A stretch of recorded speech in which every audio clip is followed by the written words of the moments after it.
Okay.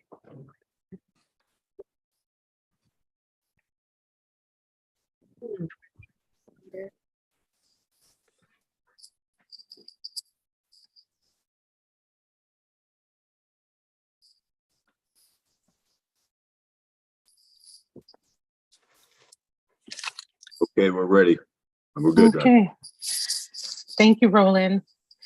Good evening, everyone. Welcome to the Board of Education Policy Committee meeting. Today is Tuesday, May 2nd. Time is now 5:02. With me this evening, I have Board Member Godfrey Azima, Board Member Mary Ellen Flaherty Ludwig. I also have Ralph Valenzizi and our attorney, Barbara Namani. First item on the agenda is approval of minutes. Did everybody get a chance to read? I do have one correction. Where it says Series A 1000 Adults Bullying, Attorney Namani shared her screen, not her screen. Any other changes? Nothing on my end. Okay, so motion to approve the minutes. Aye. Thank you, Godfrey. All in favor? Aye. I'm not hearing Mary Ellen. Yes. I heard. Okay, Yeah. thank you. I don't have any public comments on my end. I don't have any emails. Is there anybody online? Nope. And no emails came in. Okay, thank you. So I will pass this meeting over to you, Ralph, and get us started. Thank you. Okay, great. Well, thank you, everybody. And thanks to board members for joining tonight. I wanted to, for our Okay, first- sorry to interrupt. Janine Randolph just signed on for the record. Thank you. And welcome. Good night. Good evening, board members. I'd like to start off tonight with our first regulation that we're going to be talking about. I invited a few guests that have helped us to bring this regulation to life. We have some members from the Center for Youth Leadership. And forgive me, guys, if I pronounce your names wrong. We've got Roshni Youssef, Yubel Gutierrez, and the Center for Youth Leadership adult mentor, Bob Casienda, has joined us too. Our first item tonight is really talking about a regulation for student transgender, non-binary, and non-conforming youth. So we're excited to kind of get this to move forward. We figured that, in light of our students really helping to have a lot of student voice in building this, we figured it'd be nice for them to kind of listen in on the process of getting it through policy. And if the board members happen to have any questions for the students too at the end of our discussion about the actual regulation, I'm sure they probably would be happy to answer. And then if not, guys, we won't bore you with the rest of the meeting, so you'll be able to hop off after we're done with this policy. So with that, our first agenda item is the regulation we just talked about. And just to clarify for the public too, the difference between a policy and a regulation. Is that if you want to think of our policies as our laws, our regulations are the rules that abide to certain policies. And in this case, this regulation allows, it really talks about, once again, transgender, non-binary, and non-conforming youth. It goes through a variety of different areas, such as why we need to have this in place, definitions and specific areas of items that come up on a regular basis that we really need to be able to address as a district, as well as professional learning for our adults. I should say that this policy, this regulation actually rolls up, and Barbara could probably explain it better than I could, but rolls up to being really an underlying piece of our Title IX policy.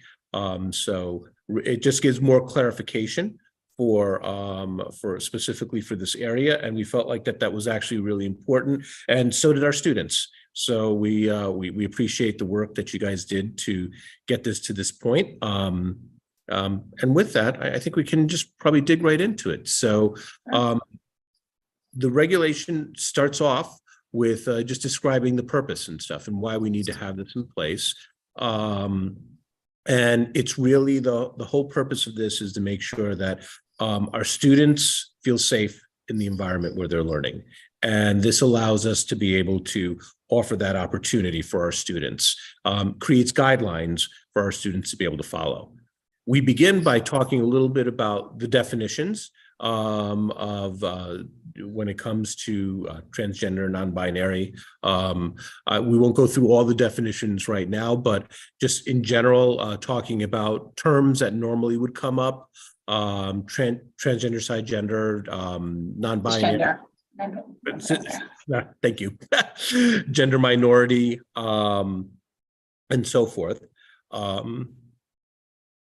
I think the point of this, Ralph, just this section is, there's this assumption that people really understand these different terms, right? What does cisgender mean? What does gender minority? What's transgender? What does it mean? For gender transition, is it the same thing? And so this policy is excellent in that this regulation is excellent in that it really provides that kind of base of knowledge. And of course, definitions can change. There can be additions. So it provides that kind of like room for growth, but ultimately it gives that base for all of our staff and our students to really understand what these terms mean. Yeah, as well as other terms. Barbara, could I just ask, what are your sources for these terms? These are cited from the Connecticut General Statutes, and if, we can just kind of like roll forward to the end of it. Where it lists all the different statutes where we're getting these definitions from. I appreciate that. No problem. Great. And it also re-identifies and redefines harassment and bullying as well, too, which roll up to our policies as well. The next section really talks about privacy for our students. And it's important to note that, we want to make sure that all of our students have actually the right to privacy. And how do we manage this in schools with their legal names is identified here. So if students wish to be identified by a specific name, or that's how they will be identified within the school. I think one of the clarifications and something that I talked about with Barbara, and this actually came up with a number of the students too, is really making sure that how do we address this in cases where a parent may come into the building and want to be able to address this. So the way this regulation is written, and correct me if I'm wrong, Barbara, in the way that I'm explaining it, we will always, with the parent, unless otherwise stated, within our student information system and stated by the students, will always address the student by their given or legal name. The student's legal name and pronoun corresponding to the sex assigned at birth. I think, and if everybody wants to kind of just follow along, this is the specific area that Ralph's talking about. That question of what to do when we, the chosen name for a student and their pronouns, and what do we do with their parents? So this kind of outlines that process. Yes, and if the parents and like I said, the parents are aware and students are aware, I mean that can obviously change. So it's got to be a consensus in that sense. We do the next section really talks a little bit more about our records. Yes. And within PowerSchool, our student information system, we will identify the student as they wish to be identified, similar to what we just talked about with privacy. I really think that that's probably the biggest nomenclature there. One of the technical pieces, just so you know, by changing the student's name or allowing the student to be identified by the pronouns that they would like to in PowerSchool, actually syncs with all of our other data systems. So it allows the student for any other applications that they use to be seen in that same manner. So, any questions at all on records? Ralph, are we allowed to jump in with questions? Yeah, no, definitely. If you can go back up to, well, first of all, thank you so much for allowing us to join you. if we can go back up to the name. Mhm. I'm a little uncomfortable with that in terms of like how. Like the last line, student, parent, or guardian has specified otherwise. How will they? Well, there are two things. How would they do that? Number one, and number two, is it not contradicting what a student may want? Like it's almost disavowing the student's reality. I didn't take it that way. No. From how I am understanding it from the outside looking in, is if the child gives permission to use the name that they want and the pronoun that they want. Before that, we are not going to use those, only because some children aren't open to their parents, and Right. that we can't break that confidentiality, respect of the child. So if there's an agreement with students, then yes, we can use the name and pronouns that they want us to use, but otherwise it will be the name and pronoun registered on the school. But in Derek, their can you student, stay with that for just a moment? How will a student, who does the student notify? Like who do I tell, yes, I have had a conversation with my parents or guardians, they know everything. with their counselor. So the counselor, but then what happens if a teacher calls? Well, it would, if they're notified that way, it would be actually changed within Power School as well. Gotcha, okay. So Power School, yeah, will be addressed in the way that the student wants to. This is just from a stance of a privacy. If a parent comes in Right, and in order to protect that student, if they haven't had those conversations with that parent and are not looking to disclose that, that's what that's really referring to. okay. Hear it. It's, it oftentimes happens So- that students don't disclose to their parents, and sometimes it could be even a safety risk. Right, Right. And so that's a lot of kind of collaboration going on. If the student states what is wanted and the parents do not know about it, you're saying when the parents come in, you'll go with the traditional way until the parent tells you that they approve of the change. The legal name Yes. and pronouns that correspond. Yes. Yes, and so so that, I'm so sorry. He's right next to me in the car. So I find that and maybe I just need to read it a couple more times, but I would agree with Robert that it just seems a little I'm not going to say unclear, but maybe we just have to ponder it. So this is in case the child has not revealed what their wish is to the parents. Yes.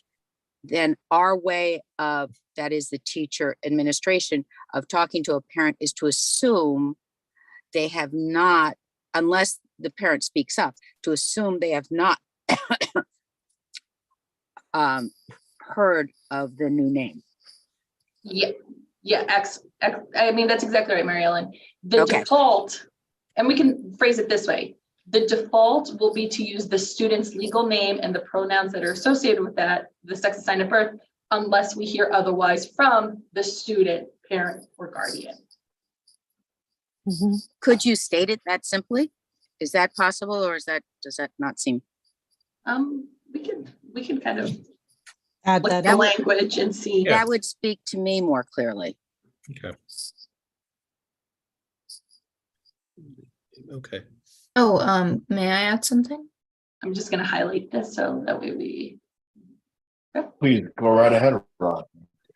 Yeah, so this like the overall I feel feeling of like the privacy section, like as you can see in the first paragraph, it's kind of generally stating like the respect of the privacy of like the student, because it looks like it concerns, whether or not that student has, identified themselves like they do at school at home. So then I think that's why, although, it would be great if they could use their true pronouns and identity at home, it may not be the case. So I do understand like the privacy issue. And I also had a question in like the first paragraph of the privacy section. It says that they do not have to disclose that information unless there is some sort of legal obligation to do so for the parent. I don't know what that would look like.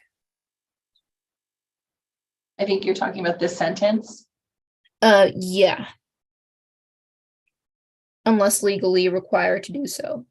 I'm not sure This what that would look like. Roshi's question kind of tails into the question I have in scenarios of boards of the state, student to legal guardian it, people in foster care or any type of placement like that, is what immediately comes to mind. And also just situations to ask about, being mindful of those dynamics. Typically, a student has a foster parent and a ward and someone, a surrogate, is assigned to make decisions pertaining to anything about their education. And in those situations, I don't know where this applies, or if there's any additional clarity needed, because, in terms of sharing, where students ready to disclose that legally as well, there would have to be some acknowledgement with those, just any reference to a child transcript, attendance record.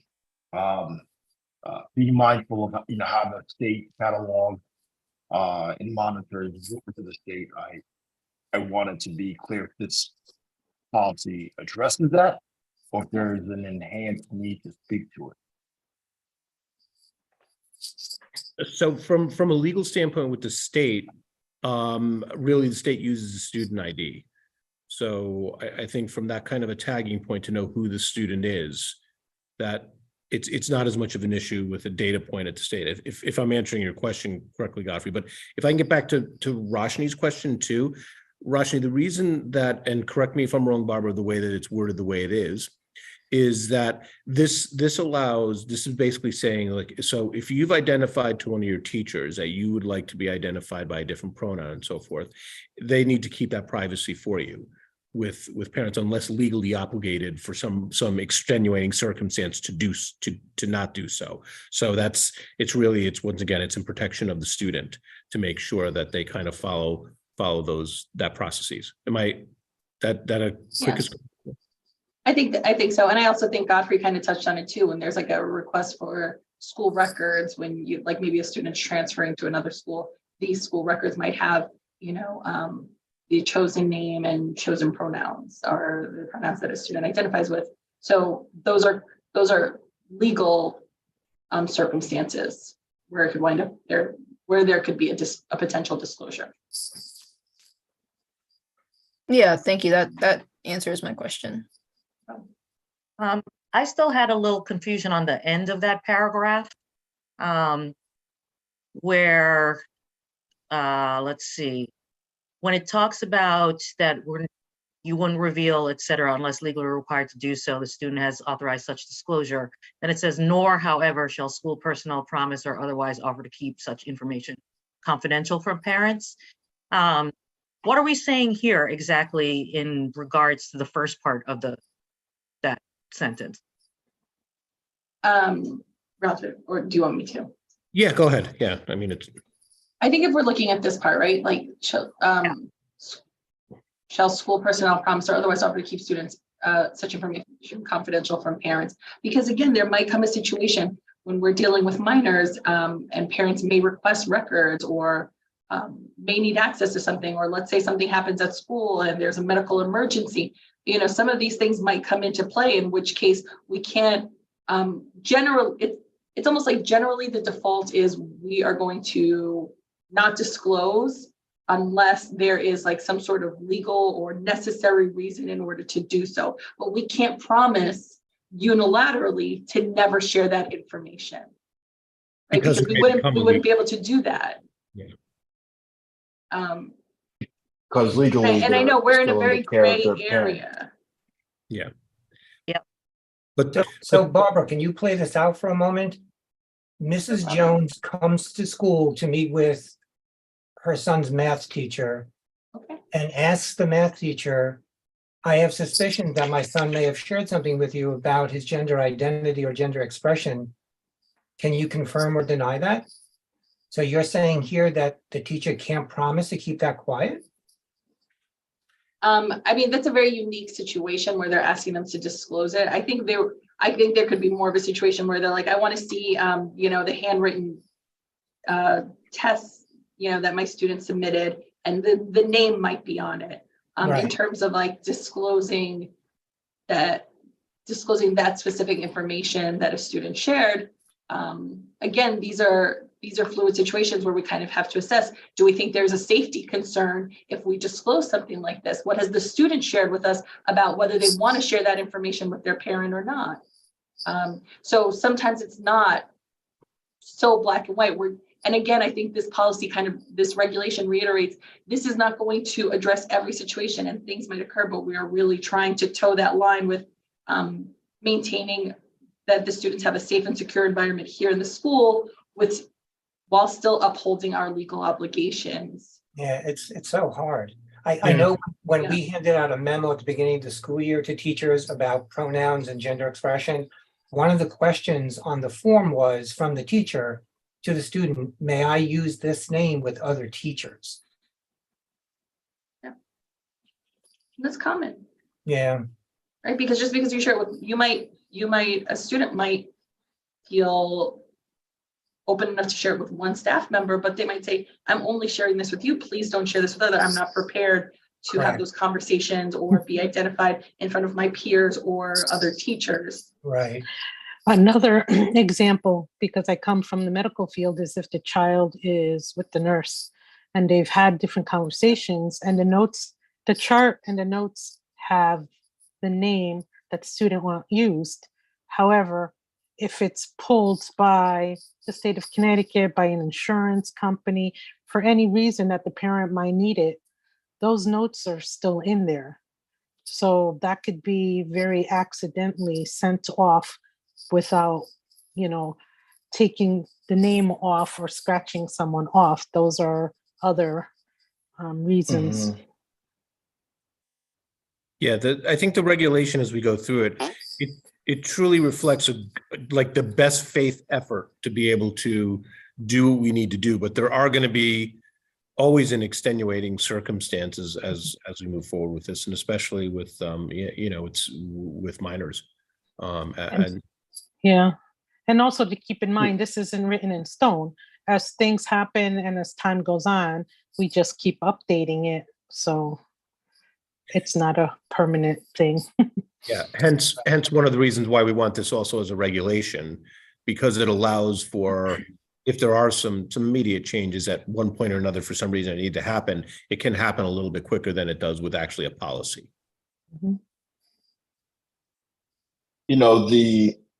I definitely support the policy being created. It's just clarity around the school's position and when it has to exercise, how it supports students. Back to Bob's example, well, I understand it's an example, but there is this expectation held by parents around, things communicated in the school. At any point, I can ask what happened simply because I'm legal guardian of that child. And, Bob's example, I could see actually playing out, whether it was just a positive phone call about how it did, or, that simple concern, like if I heard the math teacher was aware of something, asking the math teacher, being mindful that they're not bound by any privilege or privacy privilege that the school counselor, school social worker is. Yeah, there's a situation that, a teacher may have to be verbally prepared to handle, or it might have to be reviewed because it's a very, there's a situation that puts the school in unintentionally, and I want to be mindful and just how those are spoken to or referenced, and I don't have any recommendations right now to like be specific, but there's something in reading this that, you know, in terms of school position that it's holding and exercising before the student, there does need to be more clarity around how that looks, or there's so much I can just see down on, and I want to make sure that it turns like a snowball to undo any of the well-intended policies in front of them. Noted. Definitely, yeah. I think it's, once again, as we put into place, one of the things we do talk, Godfrey, a little bit later on about is professional learning as well. And I think that that's one of the key pieces, is how do we kind of educate our adults to be able to help manage these situations when they start to arise, and how do we kind of address that and grow this policy and make changes as we have to. Ralph, could I just sidebar on what you said? How you were talking about professional development for teachers to handle these situations. One step back, will we have some kind of professional development, or in what manner will we, once we do get consensus on this regulation, how do we share that with all the teachers and the administrators? How is that going to be shared so everybody is truly on the same page? So we actually do a lot of this work already with the Triangle Community Center, with most of our buildings at the moment. We will just kind of standardize that. That's really what we're looking to do, is how do we start that process of professional learning, the other options as we start moving forward with this, because it is going to be a work in progress over this next year of having schools being able to do this type of training. Do we develop almost the same way that you have like an OSHA class, certain classes that are video tutorials that people take and so forth, to be able to learn a little bit more about it, and we kind of continually add to that. So we'll get to Mary Ellen, we'll get to that at the end. That's actually the last item, if we can. So we talked a little bit about the official record. Sure, definitely. And then once again, the official records, it's I think we've already stated that we will make changes in PowerSchool as the student deems that they would like to be seen in PowerSchool. But there are some records that potentially will actually need to reflect a legal name change, and if we need, like I said, when we need to, we will take care of that. But for the most part, though, the visual part that the student would see, if they wish to be identified in a certain manner, then we will actually adhere to that in PowerSchool. And that brings us to names and pronouns. Thank you. I think it was actually the Pride Club that gave us a couple of grammatical errors, which hopefully helped here. I think we've actually somewhat addressed this already, that students have the right to be able to be addressed by the pronoun that corresponds to their gender identity, and we will make sure that we do that. And I think that one's pretty straightforward. If there's any questions. The next few items that go through gender segregated activities, student information systems, which is PowerSchool, restroom accessibility, and locker room accessibility, all talk about us trying to eliminate the process of segregation of students based on gender. And they have some specific areas in there so gender segregated activities, we try to keep those to a minimum as much as possible as a district. Student information systems, we want to make sure that students can actually be seen consistent to the way that they'd like to be identified. Restroom accessibility, we want to make sure that students can actually enter the restrooms that they need, and if there's a need for privacy, that we make sure that we accommodate students for that purpose, as well as in locker rooms. I know, Barbara, is there anything else that we need to kind of add to that, or anything that from a highlight standpoint that we should cover or talk about? No, I think we're.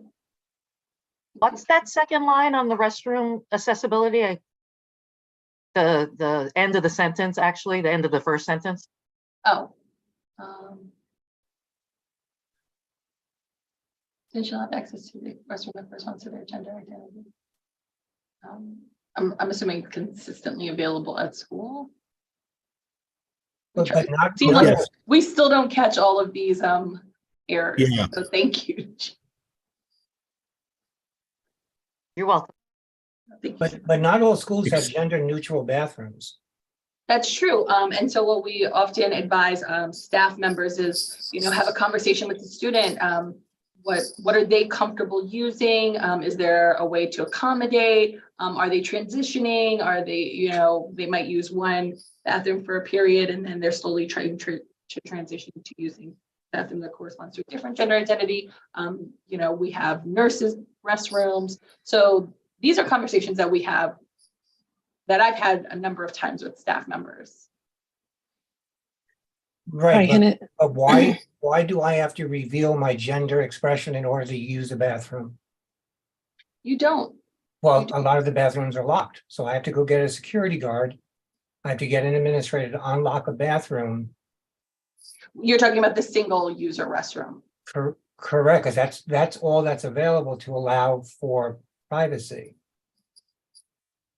And it doesn't even have to do with gender expression, children who have medical conditions and so on. Like, why does that have to be revealed in order for me to use a bathroom? It doesn't, there can be conversations, of course, just where a student might say, I have the need for increased privacy and I'd like to use the single user restroom. We're not saying that this does not require a disclosure in order to use. it, yeah. Yeah.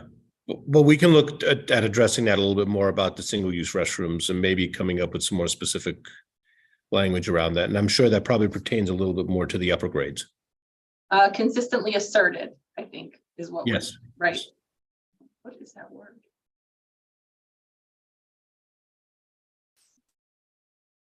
That corresponds to the gender identity consistently asserted at school. We'll highlight it just in case.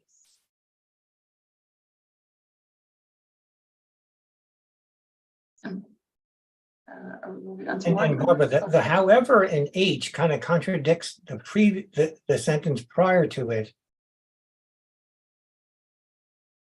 No, Where are I you? don't believe it does. No, No it- student shall be required to use such restroom because they're transgender, non-binary, or gender non-conforming. I don't think that's conflicting. The spirit of this language is that if you are transgender, if you are non-binary, if you are gender non-conforming, we, the district, do not require you to use a single user restroom. Yeah. Does that make, does that Right, clarify? but it almost begs the question. Then where's the gender neutral bathroom that I can use? That's where I think the contradiction may come in, unless I'm missing it. No, because I think the single user straw would be the gender neutral. I think the bigger issue is maybe the lock, the being able to have easy access to the bathrooms. plus, I know that I'm on facilities too, and I know conversations are starting in facilities about gender neutral bathrooms in the schools. So Okay, that is something that is being worked on. okay. I think single user restroom is a synonym for gender neutral. Well, I think some people would disagree with that. Like some students believe they should just be able to walk into any bathroom that corresponds to their gender identity. We're talking about separate bathrooms, so, Right. but it is in conversation. So Okay. that could be another one that you can be invited to. Thanks. And I think Ralph hit the nail on the head. There's two issues that are being conflated here.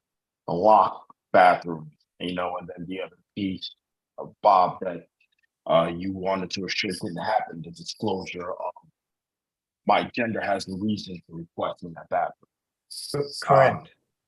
I do think it's a good next step, just to have it fully in the light, to weigh in on both matters.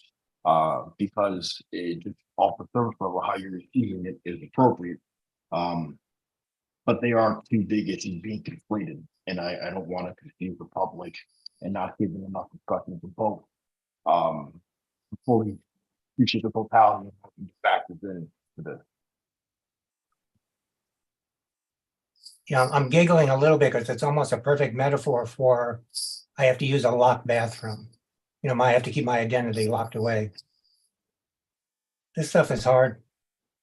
It's hard. It definitely is hard, but we're going in a direction of even the designs of bathrooms as we move forward in building new schools, going Right. into in decades, the designs of the bathroom will take away urinals entirely. And Right. I've seen somewhere, you know, you just come in and out, boys and girls, you know, you're just going to use the stalls and then go wash your hands. Right.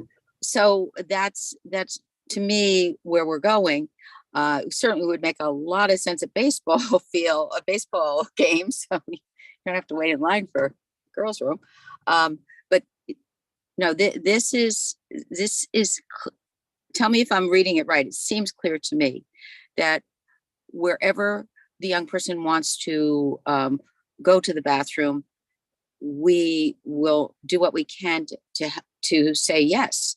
If you want to go to a room that's you know, just a lot, you know, we have locked rooms for teachers, you know, you could use those rooms. Or if you want to go to a room that says on the outside girls and the outside boys, you can choose that also.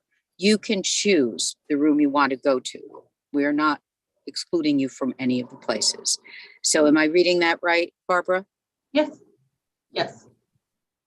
So in the meantime, before we have a perfect world, this is a nice, clear step. Yeah. And I think that goes in part, that really kind of ties right back into locker rooms, as in the same sense. I don't know if there's any questions there. If not, we can probably jump right to field trips. Okay. And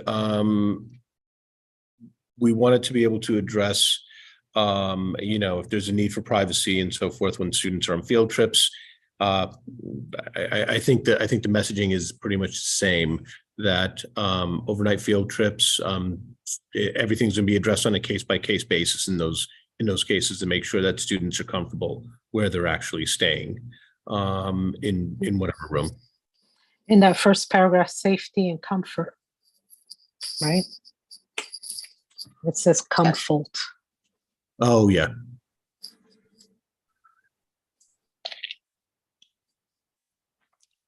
What I just touched. Yeah, something definitely happened with my conversion with these. I think we got a few of these errors in here. Okay. Are you able to make to zoom in a bit to make that bigger, Oh, you want me to make it a little bigger? Is this, please? oh, is that too big or? That works. Okay. Works for me. Okay. Phys ed and intramural sports. Once again, students are permitted to be consistent with their gender identity to participate in sports. And that's competitive. Yeah, thanks. Once again, that's following when it comes to our interscholastic sports. We feel the same way, but we also have to follow by whatever legislation's there by this the CIA. Okay. But with dress codes is one of the next items. And our dress codes, our students can dress in a manner consistent to their gender identity and their own expression.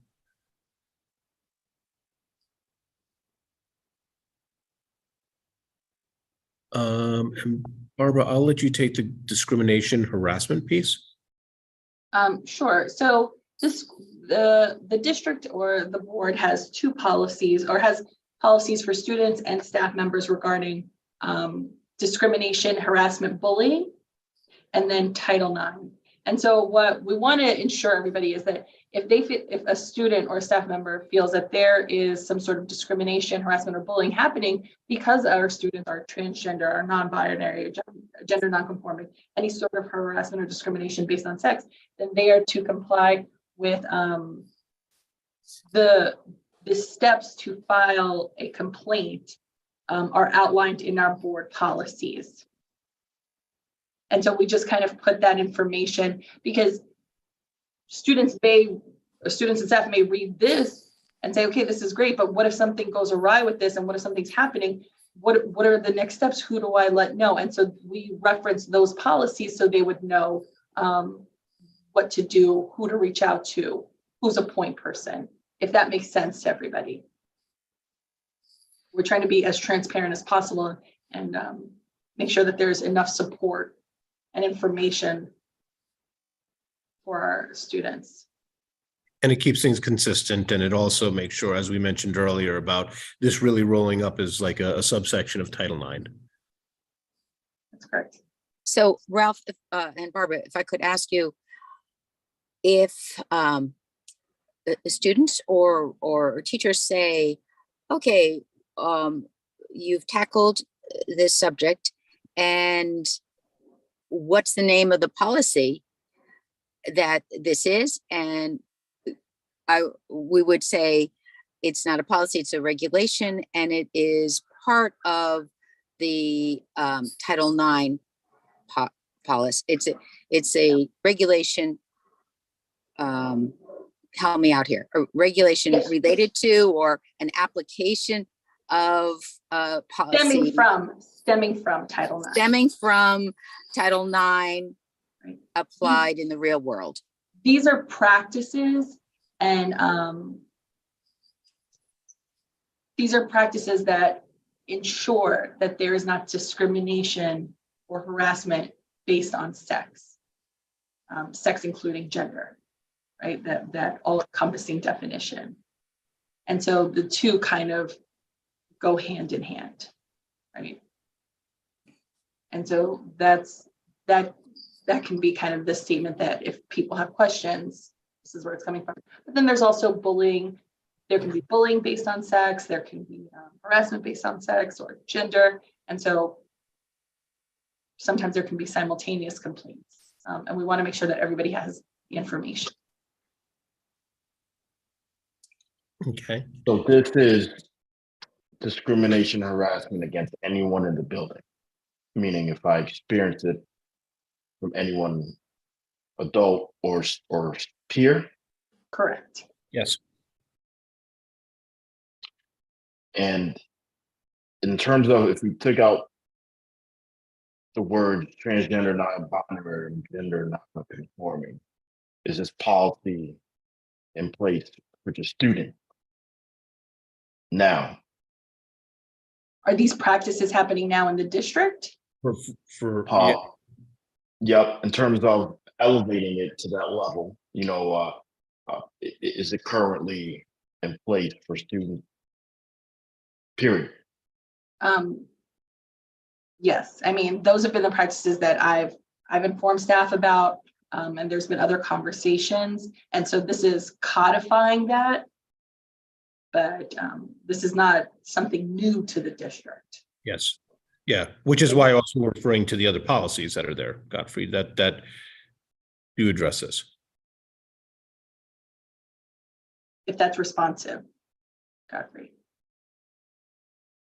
All right. If anybody has any questions.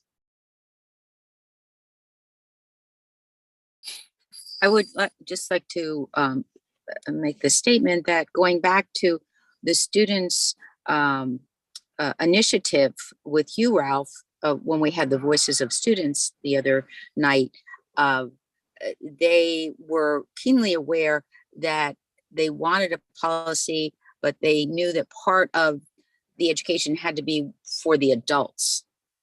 And Yes. so maybe we could go back to what you were saying, that you would be addressing sharing this knowledge, even though it's just a reinforcement of the bully policy and the Title IX policy, but how it particularly applies in this situation is what this regulation seems to me to be about. And so my question is, just unpack a little bit your thoughts of how we're going to reach all the adults in every building. Yeah, definitely. And once again, Mary Ellen, I don't mean to put it off, but I just have this one other piece, and then it's right after this next section about transferring to another school. And then that's actually where we address that. Okay, I'll be patient. Yeah, no, it's cool. So the last section before we get to actually professional learning is just the discussion around, that for all practical purposes, students at schools should be aware that we want to be able to keep students in their own school site as much as possible, unless there's, an extenuating circumstance. The first response to any harassment, just like with any type of harassment, should be to address it at the building level, not to look to displace the student, but to address the issues. So that's really what that section talks about right there. And then finally, the professional development piece and professional learning and how we want. So, so knowing that as we put this in place, and actually the students really did bring this up too as well, that it's critical that, they see the need for adults to be trained and how to be able to have these conversations and how to be able to be comfortable as well, having a conversation with a student and having their own guidelines to be able to support our students. So with that, we are going to be looking at annual training for our teachers. That's actually part of what we're looking at here. What that exactly looks like right now, Mary Ellen, I can't tell you, but I do know that, like I said, it would be with partner groups like the Triangle Community Center, who's been doing this work at our buildings. And then how do we actually then, expand that? So this is the part that's a work in progress, where we are going to be looking to work with our counselors and work with HR and so forth to be able to build a program around this and then embed it into our regular annual training, just like we do things like, I used OSHA before, but any of those types of trainings that normally go on an annual basis for our staff, to making sure that they actually know where to go. And, one of the things we did address in here, made a couple of changes, is that because we just didn't know exactly what it would look like at the moment. We want to make sure we have staff have the ability to get some additional training, but we just don't know exactly how much of that additional training is needed at different times, and how do we kind of address that. We will be addressing that, but we just don't know that looks right now. Yeah.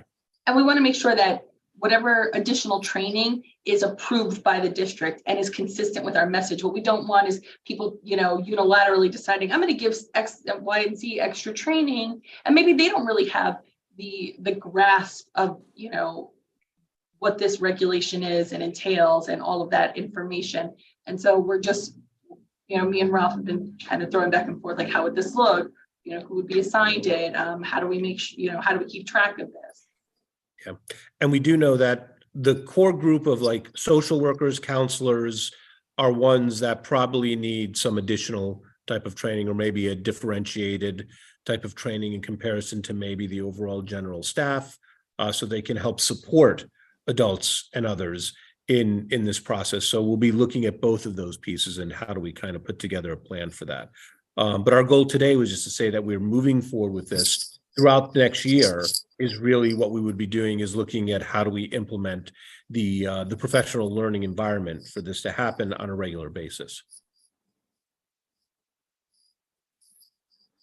My last question is how does this fit in our state, or I don't know if you've even looked at it nationally, but in our state, do we are many of the cities going this far and really carefully delineating a regulation? I would say it's not uncommon. Yeah, I couldn't tell you off the top of my head like how many have or haven't, but this was actually based off of Stanford's regulation that they have in place. Yeah. Ralph, if I remember correctly, the research we did, and it goes back maybe 6 months at this point, there were only 8 districts out of the 169 that actually have a policy like this. Oh, okay. So that is a little bit less than what I would have expected right now, Yeah. too. But on the other hand, we're not the first, I think. And it's probably, I imagine that number might increase. Hope so. Okay. Great. And then at the bottom here, we Yes. just have some of the legal citations.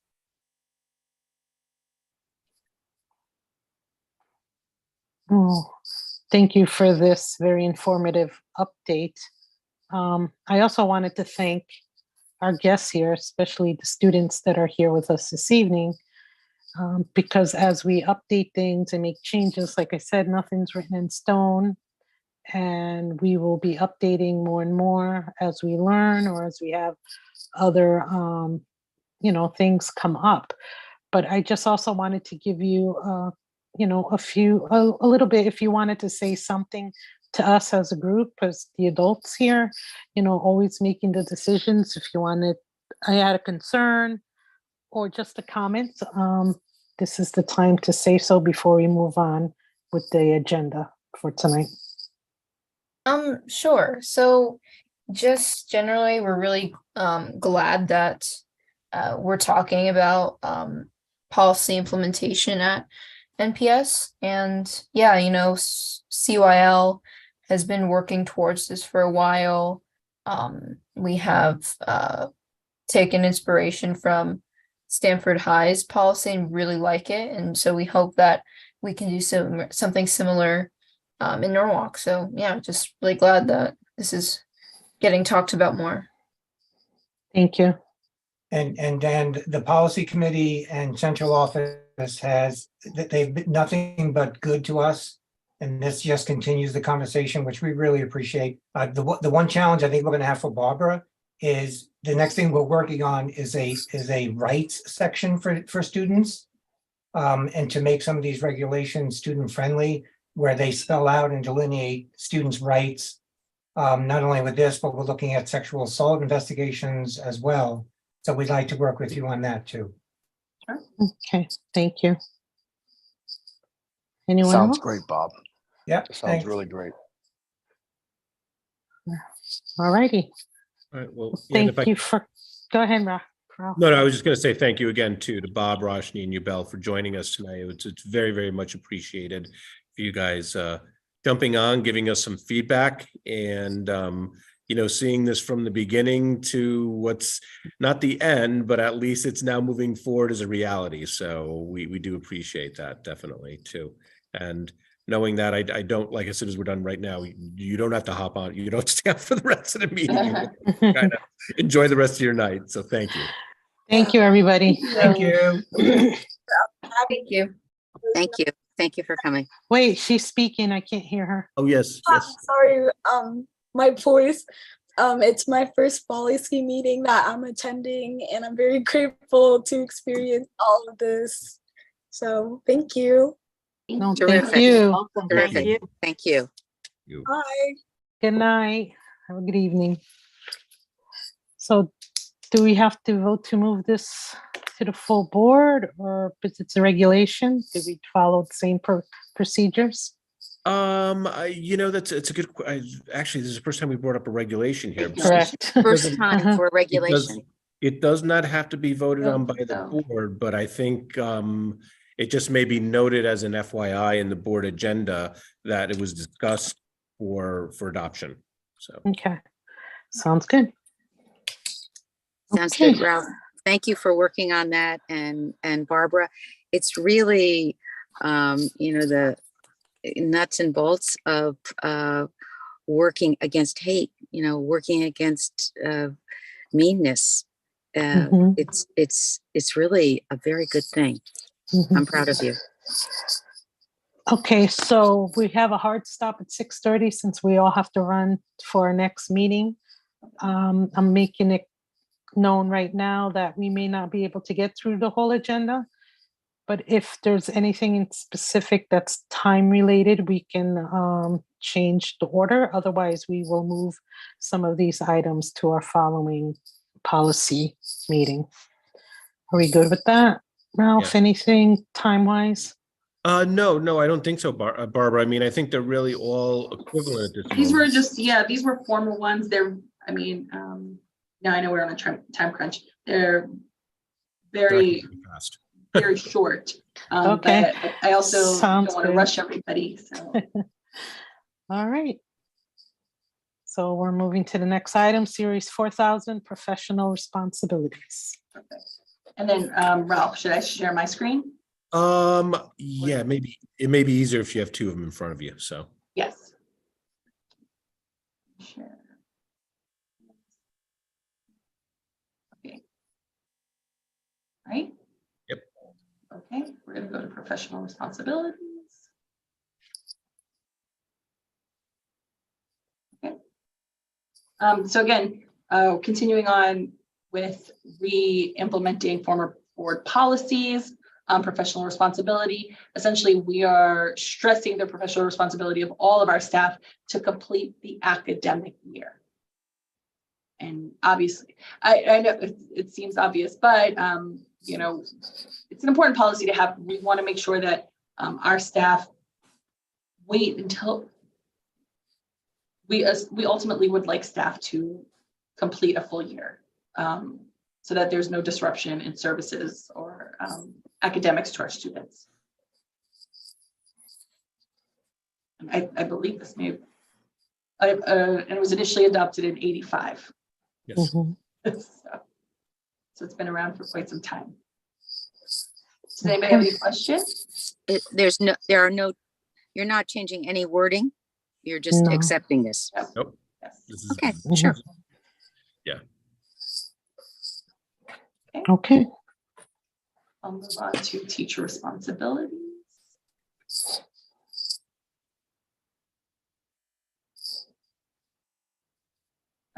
No, I don't think we included the correct teacher responsibilities, Ralph. Okay. There it is. Says This is homebound. this is Oh, no, that's homebound the next teachers. one. Yeah, Why Okay. don't you keep going? I'll Teacher- find it. yeah, teacher responsibilities are a little bit different, even though, do we know what homebound teachers are? Yeah. No. Ralph, and Ralph, you've been around a little bit longer, so maybe you can provide a more like concise definition of our homebound teachers. Yes, so at times we have students that need homebound instruction. And that would be because there may be a medical need for them to be out for a period of time. So we do offer, every district offers what we call homebound instruction. I actually, when I started my career, I was a homebound instructor in Stanford. Prior to going to a classroom. These are usually, the circumstances can vary and stuff. So this is really what this is referring to, is that we do have these homebound instructors in place. One of the things on a side note, we've actually found that in some situations where we had homebound instruction going on, some of those students are now enrolled in the virtual academy if they're 11th or 12th graders, because we've been able to offer the same services. But there are a lot of students that if they have a, I don't know, in the past, they're in a wheelchair for a short period of time, or they need to be homebound. We do have instructors that need to be in place. So that's what this is referring to. This is a practice. Well, this is not a practice. This is we have had homebound teachers in the past. We currently have homebound teachers. Okay. Exchange teaching. And so, you know, should this ever occur, we recognize, or the board would recognize, that there can be an exchange of teachers between local school systems and other school systems, whether it be here in the US or outside of the US. You may authorize them to work here in the district. I don't believe we've had so many, I haven't seen any, but we always want to make sure that we have the opportunity should it arise.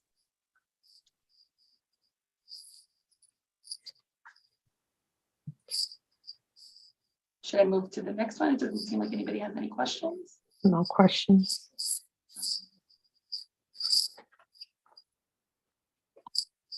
Okay. And for appointment and conditions of employment, we talk about certified staff, which is one means of appointment. But then for our non-certified staff, right, you know, excluding our teachers, the superintendent is, you authorize the superintendent to employ non-certified personnel, which would be in accordance with well-established employment procedures and their collective bargaining salary schedules.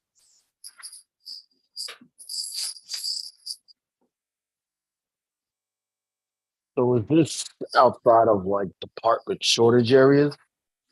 Permits, this authorization? No, this is, these are like our paraeducators, our special education paraeducators, Okay. our BCBAs, RBT. They fall within that category.